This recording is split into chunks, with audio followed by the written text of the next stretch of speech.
د لوی بخون کله طلب نامه سلامونه قدرمن خدای چې ټول اوجه او صحتمند اوسئ. الحمدلله بیبي بنسټ وکولای شو چې لاس بیوزله کورنۍ ته د خوراکي توکو یو بسته تیاره کړي چې په دغه بسته کې وړۍ دي غوړي دي همدارکه مالګه ده. دغه هغه بیوزله کورنۍ سره موږ کومک کوو. دغه بیوزله کورنۍ ته ورکوو چې هغوی که سهار د خوړلو لپاره څه لري بیا غرمه کې حیران وي او غرمه کې بیا نه لري، او که چېرته غرمه کې د خوړلو لپاره څه ولري بیا شپې نه لري څه او حیران وي. نو تاسو نه مې هیله ده چې ما سره تر پایه پاتې شئ او دغه کومک چې موږ تیار کړی دا به موږ دوی ته توضیح کوو او تاسو ما سره تر پایه اوسئ.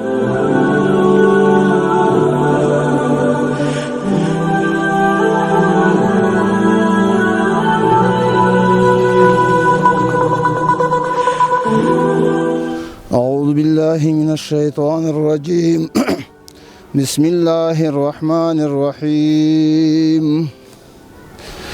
وسيق الذين اتقوا ربهم إلى الجنة زمرا حتى إذا جاءوها وفتحت أبوابها وقال لهم خزناتها سلام عليكم طبتم فادخلوها خالدين وقالوا الحمد لله الذي صدقنا وعده وأورثنا الأرض نتبوأ من الجنة حيث نشاء فنعم أجر العاملين وترى الملائكة حافين من حول العرش يسبحون بحمد ربهم وقضي بينهم بالحق وقيل الحمد لله رب العالمين سبحان ربك رب العزة عما يصفون وسلام على المرسلين والحمد لله رب العالمين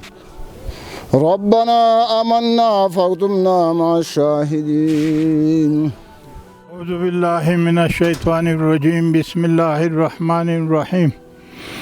محترم و حاضرین و سپین ږیرو مشرانو خویندو میندو په خیر راغلی، ستړي مه سئ، هر کله راسئ او الله تعالی دې ستاسو ته خیر درکړي چې تر دې ځایه تکلیف یې ایستلی ده او زحمت هم ایستلی کوي او دغه د بیبي بنسټ دپاره انشاءالله نو تاسې غوندې نورو خلکو ته تاسې ته به نور مواد آینده دپاره هم راسي او تاسو ته به انشاءالله درکول شي.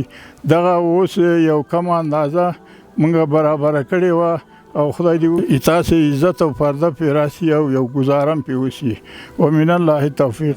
د ټولو په نمایندګۍ باندې زه دغه بیبي بنسټ نه مننه کوم چې دغه غریبانو مسکینانو سره یې مرسته کړې او کومک یې کړی ده او د آینده لپاره دې خدای پاک نور توفیق هم ورکړي ورته چې نور غریبانو مسکینانو سره مرسته وکړي.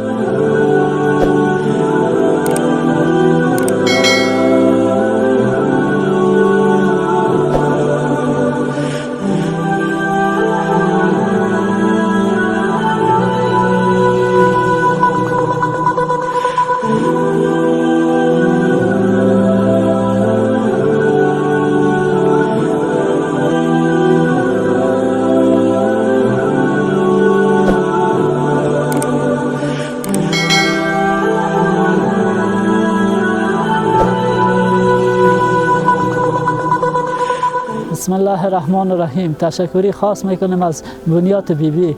هر کسی که ما را همکاری کرده این فقر و بیچارگی خدا یک جهان سپاس، خدا خیرش بده، زنده باشه. خیر ډېر زیاته مننه قدرمن چې تر دې دمه موږ سره وئ. لکه څنګه چې تاسو ولیده هغه لس بېوزله کورنۍ سره چې موږ مرسته تیار کړې وه هغه هم دوله ورکړه.